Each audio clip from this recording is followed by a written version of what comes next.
کہ اب میں اس ذات کے سامنے کھڑا ہو چکا ہوں جس نے مسئلے حل کرنے ہیں. کس بات کی ٹینشن ہے؟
کچھ لوگ کہتے ہیں مجھے خیالات بہت آتے ہیں، میری خشیت آتی ہی نہیں نماز میں اکثر مثال دیتا ہوں. یہاں پہ جو ینگسٹر جم جاتے ہیں، ایکسرسائز کرتے ہیں، جم جا کے کتنی محنت ہے، کرتے ہیں کہ نہیں کرتے محنت؟ اینگلز جب تک نہیں ٹھیک آپ کے ایکسرسائز کے، آپ کی باڈی نہیں بن سکتی.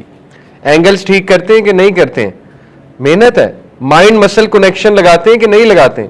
مائنڈ مسل کنیکشن نہیں ہوگا، جتنا مرضی جم جاتے رہے باڈی نہیں بنے گی. تو وہاں پہ اتنی محنت ہے، مائنڈ مسل کنیکشن بھی ہے، اینگل بھی ٹھیک کرنا پڑتا ہے، ایکسرسائز بھی بڑی دبا کے کرنی پڑتی ہے. تو اسی طرح نماز میں ہے. جب تک نماز میں بھی وہ مائنڈ اور اسپرچل کنیکشن نہیں کریں گے، نماز جو ہے آپ کو فائدہ نہیں دینے والی. اسی طرح جب تک نماز میں خشوع و خضوع نہیں لائیں گے، جب تک نماز میں محنت نہیں کریں گے، ایموشنز نہیں لائیں گے نماز میں، تو زندگی میں بہت سی چیزیں ہوتی ہیں جن میں محنت کرنی پڑتی ہیں. نماز از دی پرائمری تھنگ جس میں محنت کرنی چاہیے. ٹھیک ہے، تو محنت کرنے کے لیے ایموشنز کو ذرا ابھاریں اپنی نماز میں، ایموشنز کو جگائیں. You are an emotional being, تو ان ایموشنز کو باہر لایا کریں نماز میں. ٹھیک ہے، تو ون آف دی ایموشنز وہ کیسے لائے جا سکتے ہیں ایموشنز کو باہر؟ ون آف دا ویز کہ اللہ کا جو ایٹریبیوٹ ہے المؤمن، کہ اب میں اس ذات کے سامنے کھڑا ہو چکا ہوں جس نے مسئلے حل کرنے ہیں. کس بات کی ٹینشن ہے؟ کام ہی اس نے کرانے. ٹھیک ہے، تو یہ چیز آپ جب مصلی پہ کھڑا ہوا کریں تو فیل کیا کریں اس امن کو. اللہ سبحانہ و تعالیٰ کے وہ جو امن دے رہا ہے اللہ آپ کو، اس کو فیل کیا کریں. ٹھیک ہے، مصلی پہ کھڑے ہو کے چاہے 2-3 سیکنڈ خاموش رہ کے فیل کیا کریں. نماز اس سے نہیں ٹوٹتی. سبحانک اللہم و بحمدک و تبارک اسمک، وہ پڑھ کے 5 سیکنڈ بے شک خاموش ہو جائے کریں اور اس سیکیورٹی کو فیل کیا کریں. میں کھڑا کہاں پہ ہوا ہوں. میں ابھی آپ کو سٹریس مینجمنٹ اینڈ نماز جب سکھاؤں گا انشاءاللہ. سٹریس مینجمنٹ میں ایک ٹیکنیک ہوتی ہے، اس کو کہتے ہیں attention restoration therapy, ART، attention restoration therapy. اس میں کیا کراتا ہے سائیکالوجسٹ آپ کو؟ اس میں آپ کو کہتا ہے کہ سب سے پہلے ریلیکس یور مائنڈ، خالی کرو اپنے مائنڈ کو، خالی کرو. اس کو کہتے ہیں مائنڈ فلنس. جب تک مائنڈ خالی نہیں کرو گے وہ نیکسٹ سٹیپ پہ نہیں لے جاتا ہے. جب تک آپ نماز میں مائنڈ خالی نہیں کریں گے، نماز کوئی فائدہ نہیں دے رہی آپ کو. وہ ایک طوطے کی طرح، جیسے طوطا جو ہے نا وہ ایک حرکت کر رہا ہوتا ہے، وہ اس طرح ہو جائے گی، قبول ہو جائے گی. ہم یہ نہیں کہتے قبول نہیں ہوگی، لیکن مائنڈ خالی کر کے نماز آپ نہیں پڑھیں گے. اب دیکھیں اس پہ کوئی کاؤنٹر کویسچن کر سکتا ہے کیسے کریں مائنڈ خالی؟ وسوسے بہت آتے ہیں، خیالات بہت آتے ہیں، تو اٹس اے گڈ تھنگ، خیالات آنے چاہیے. یہی تو مائنڈ فلنس کی پریکٹس ہے. خیالات نہیں آئیں گے تو پھر جہاد کیسے کریں گے آپ نماز میں؟ جہاد کریں گے تو مائنڈ فلنس آئے گی نا، فوکس بلٹ ہوگا. ٹھیک ہے، جیسے یہ ایسے ہے، کوئی بندہ کہے کہ میں جم جاؤں، مشین ہی کوئی نہ پڑی ہو آگے، میں جم جاؤں ہرڈل ہی کوئی نہ ہو آگے، میں ایک دروازے سے انٹر ہوں دوسرے دروازے سے ایگزٹ ہو جاؤں، ایکسرسائز ہو جائے. Is that even possible? ایک بندہ کہ میں نے کرکٹر بننا ہے، فٹ بالر بننا ہے، کوئی ہرڈل نہیں ہونی چاہیے، نتھنگ، ٹریننگ بھی نہیں ہونی چاہیے، بس میں جاؤں اور دنیا کا بیسٹ فٹ بالر بن جاؤں. Is that even possible? تو بھائی نماز میں آئیں گے وسوسے، نماز میں خیالات آئیں گے. What do you expect? آپ کا بدترین دشمن، اس کے لیے سب سے آپ کی جو ہے خطرناک چیز نماز ہے. جب اس نے آپ کو دیکھا مصلی پہ کھڑے ہوتے، اس نے آ جانا ہے، پہنچ جانا ہے. اس نے پوری کوشش کرنی ہے نماز خراب کرنے کی، لیکن آپ کی پوری کوشش ہوگی فوکس رہنے کی. اور اللہ کی مدد سے فوکس آپ رہ لیں گے. سورہ آل عمران ورس 160 میں اللہ سبحانہ تعالیٰ کہتے ہیں کون ہے جو تمہیں کسی کام سے روک لے جب اللہ تمہاری مدد کرے. جب اللہ آپ کی مدد کرے گا نماز اچھی ہو جائے گی. ٹھیک ہے, تو بہرحال یہ ایک جہاد ہے. باقی آئی انڈرسٹینڈ ہم انسان ہیں, ہر نماز اس لیول کی نہیں ہو سکتی. It's quite natural. آپ کی نماز کبھی بہت اچھی ہوگی, کبھی نارمل ہوگی, کبھی دل بھی نہیں کرے گا, لیکن پڑھنی تو پڑے گی. انسان ہے. تو ہم یہ تو نہیں کہتے ہر نماز اس لیول کی ہو جائے گی کہ بندہ کہے کہ میں تو فرشتہ بن گیا ہوں, یہ تو پاسبل ہی نہیں ہے. لیکن میکسیمم کوشش کریں کہ ہر نماز کو ویسا بنایا جائے انشاءاللہ. ٹھیک ہے, تو یہ پہلی چیز ہے کہ جب آپ مصلی پہ کھڑے ہوں تو انشاءاللہ اپنے مائنڈ کو ایمپٹی کریں اور فیل کریں میں کہاں پر کھڑا ہو گیا. پہلی بات. دوسری بات, اپنی نماز کے بارے میں اپنا مائنڈ یہی ڈیولپ کریں کہ نماز راحت ہے. اکثر ہمارے ذہن میں نماز برڈن ہے, تو نہیں, اس کے کاؤنٹر میں نماز راحت ہے. نبی صلی اللہ علیہ وسلم اکثر جب پریشان ہوتے تھے تو ان کا پہلا عمل نماز پڑھنا ہوتا تھا. ٹھیک ہے, 2 رکعت نماز پڑھ لیا کرتے تھے ہمارے نبی, اور صحابہ کو بھی حکم دیتے تھے نماز قائم کرو. اسی طرح نبی صلی اللہ علیہ وسلم دیکھیں حضرت بلال کو اقامت سے پہلے کیا کہتے تھے, یا بلال اقیم الصلاۃ ارحنا بہا, اے بلال اقامت کہو, ہمیں ریلیف دو. ارحنا بلا, ہمیں راحت دو. نبی صلی اللہ علیہ وسلم دیکھیں فرما رہے ہیں کہ ہمیں راحت ہوگی, بلال نماز پڑھیں گے ہمیں راحت ہوگی, یعنی ہمارا سٹریس ریلیز ہوگا. تو نماز تو بہت بڑی راحت ہے, بہت بڑی راحت ہے. ٹھیک ہے, اور وہ راحت بن جائے گی انشاءاللہ. جب آپ اس پوری سیریز سے گو تھرو کریں گے آپ کی نماز آپ کے لیے راحت بن جائے گی. فی الحال اگر نہیں راحت تو پریشان نہیں ہونا. ٹھیک ہے, دیکھیں آپ انسان ہیں, you have to stay motivated. اگر آپ نے نماز کے ورچوز نہیں پڑھے, آپ کو نماز کی ٹرانسلیشن نہیں آتی, نماز آپ کے لیے راحت نہیں بن سکتی. اپنے آپ کو دھوکہ نہ دیں. ٹھیک ہے, نماز آپ کے لیے پھر وہ ایک عادت ہے, عبادت نہیں ہے. نماز کو راحت بنانے کے لیے نماز کا فلسفہ سمجھنا پڑے گا. ٹھیک ہے, باقی انشاءاللہ نماز کے بہت سے فوائد ہیں, ہم یہ ڈسکس کرتے رہیں گے. اسی طرح یہ حدیث بھی ہے, ایک صحابی انہوں نے بھی اسی طرح وضو کرنے سے پہلے اپنے گھر والوں کو کہا کہ جاؤ وضو کا پانی لاؤ, مجھے راحت ہونے لگی ہے. تو انہوں نے کہا کہ یہ آپ نے کیا بات کی ہے, کہاں سے سنی ہے؟ تو انہوں نے کہا کہ میں نے نبی صلی اللہ علیہ وسلم سے سنی ہے یہ بات, کہ نبی صلی اللہ علیہ وسلم بھی اسی طرح کہتے تھے کہ مجھے راحت ہوگی نماز پڑھ کے. ٹھیک ہے, اسی طرح آپ دیکھیے یہ حدیث کتنی خوبصورت ہے. اللہ کے نبی صلی اللہ علیہ وسلم نے فرمایا اقرب ما یکون العبد من ربی وہو ساجد, کہ ایک شخص, ایک انسان سب سے زیادہ قریب اپنے رب کے سجدے میں ہوتا ہے.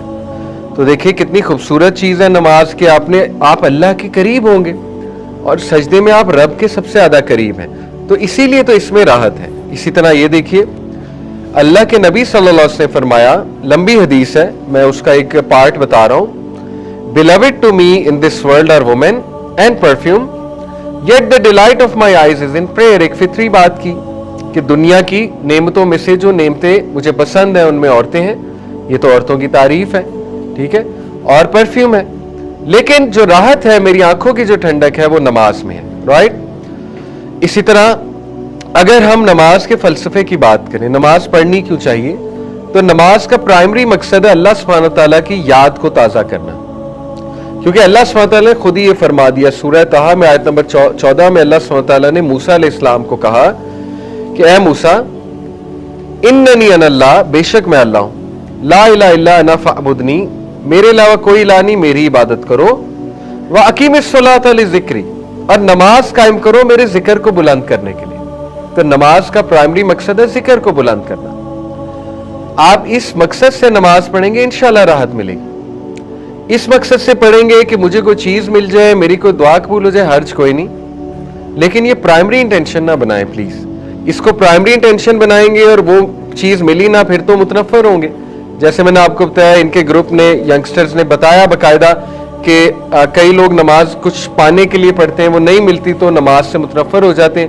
تو سوال یہ ہے کہ کیوں آپ نماز اس لیے پڑھتے ہیں کہ کچھ چاہیے؟ نماز تو فرض ہے, اور نماز تو بیسیکلی اللہ کی یاد دہانی ہے. نماز سے تو اللہ یاد آنا چاہیے. ٹھیک ہے, بجائے کہ کوئی چیز مل جائے ایک الگ بات ہے, تو وہ کوئی پرائمری مقصد نہیں ہے. پرائمری مقصد ہے اقیم الصلاۃ لذکری, اللہ کا ذکر بلند کرنا. اگر نماز پڑھ کے اللہ یاد آ گیا نماز ہو گئی ہے. ٹھیک ہے, یہ ہے نماز قبول ہونے کا. اگر کوئی پوچھے نماز کی قبولیت کیا ہے, اگر نماز پڑھ کے اللہ یاد آ گیا, at the end of the نماز اللہ یاد آ چکا ہے آپ کو. ٹھیک ہے, نماز میں آپ کو کچھ تزکیہ ہو گیا تو انشاءاللہ نماز قبول ہے. اسی طرح اللہ سبحانہ وتعالی نے خود فرما دیا قد افلح المؤمنون, کامیاب ہے مومنون. سورہ مومنون کی آیا الذین هم فی صلاتہم خاشعون, وہ کہ جو اپنی نماز میں خشیت اپناتے ہیں. تو بات اصل میں یہ ہے کہ اگر نماز میں خشیت اپنانا پاسبل نہ ہوتی تو پھر اللہ تعالیٰ یہ فرماتے نا, اور پھر حساب بھی نہ ہوتا. ٹھیک ہے, تو نماز میں خشیت آپ کے کنٹرول میں ہے, ثابت ہی ہوگا. یہ اس بات کا جواب ہے. کچھ لوگ کہتے ہیں مجھے خیالات بہت آتے ہیں, میری خشیت آتی نہیں نماز میں. تو یہ غلط بات ہے. اگر نماز میں انکنٹرولبل تھاٹس ہیں اور خشیت نہیں آ رہی تو پھر سوال نہ ہوتا آپ سے قیامت والے دن خشیت کیوں نہیں اپنائی. خشیت اپنائی جا سکتی ہے اور تھاٹس کنٹرول کیا جا سکتا ہے. اوکے, اور تھاٹس آئیں گے, میں نے آپ کو بتایا آپ کا ٹیسٹ ہے, اور اسی لیے تو نماز آپ نے اچھی کرنی ہے, تھاٹس کو کنٹرول کرنا ہے. اسی سے تو مائنڈ فلنس کی پریکٹس ہوگی, اسی سے تو میڈیٹیشن کی پریکٹس ہوگی, اسی سے تو فوکس آئے گا. ٹھیک ہے, تو ایک بات میں کلیریفائی کر دوں, نماز میں دو چیزیں ہیں, خشوع اور خضوع.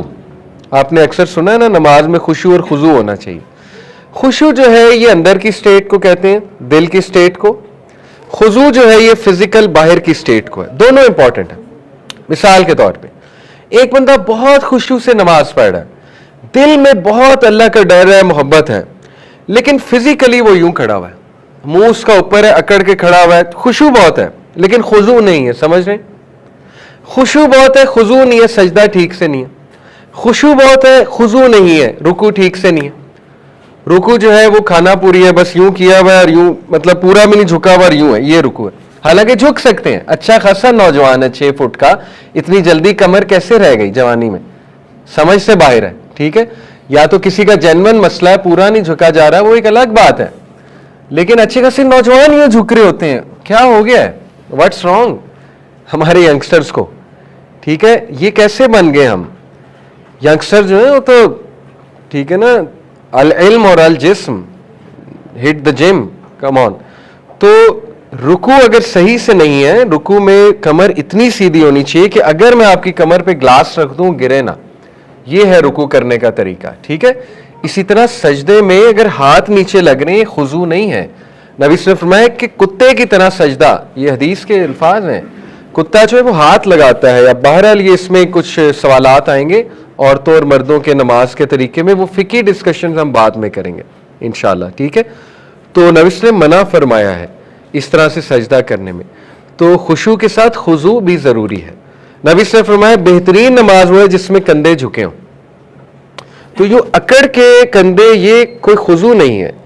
خشوع پہ آپ کو کوئی جج نہیں کر رہا, ہو سکتا ہے آپ کے دل میں خشوع بہت ہو لیکن خضوع بھی ہونا چاہیے. ٹھیک ہے, یہ ہے اصل میں, کندھے بہت زیادہ سافٹ ہوں. یہ حدیث ہے, سافٹ ہونے چاہیے کندھے بہت. آپ اللہ رب العالمین کے سامنے کھڑے ہیں. ٹھیک ہے, اور آپ کی آئیز اوپر نہیں ہونی چاہیے, آپ کی آئیز نیچے ہونی چاہیے. نبی نے باقاعدہ موومنٹس بتائی ہیں. نبی نے فرمایا ویسے نماز پڑھو جیسے میں پڑھتا ہوں. تو یہ دو ایکسٹریمز ہیں. ٹھیک ہے, میں آپ کو بتاؤں, جیسے آج کل ایک کلپ بہت وائرل ہے, ہم کوئی ان کو میں ولن نہیں بنا رہا, اللہ ان کو ہدایت بھی دیں, انشاءاللہ نالج بھی دیں. بیکن ہاؤس کی جو ایک ہے میم, ان کا آج کل کلک بہت مشہور ہوا نیل پالش کے حوالے سے کہ اللہ کو اس سے کیا, میں نے نیل پالش لگائی یا وضو ہو جاتا ہے اس سے. تو دیکھیں, وہ آئی ایم ناٹ ججنگ ہر, بس انہوں نے ایک اپنے مطابق ایک بات کر دی. لیکن بات اصل میں یہ ہے کہ فقہ بھی تو کوئی چیز ہے نا. اللہ کے نبی نے باقاعدہ رولز اینڈ ریگولیشنز بتائے ہوئے ہیں. اس طرح کوئی کہے کہ نہیں ان ڈیٹیلز میں نہ جاؤ, نہ رکوع کیسے کرنا چاہیے, سجدہ کیسے کرنا چاہیے, کھڑے کیسے ہونا چاہیے, بھائی کیوں نہ جائیں. خضوع بھی تو امپورٹنٹ ہے نا. نبی صلی اللہ علیہ وسلم نے بتایا نماز آپ نے کیسے پڑھنی ہے, آپ نے دیکھنا کہاں ہے کھڑے ہوتے ہوئے. ٹھیک ہے نا, سجدے کی طرف دیکھنا آپ نے. تو اس میں ہم آئیں گے انشاءاللہ ڈیٹیل میں. تو خشوع اور خضوع دونوں امپورٹنٹ ہیں. تو انشاءاللہ بس 10 منٹس ہیں ہمارے پاس, ہم آج خشوع پہ بات انشاءاللہ زیادہ کریں گے.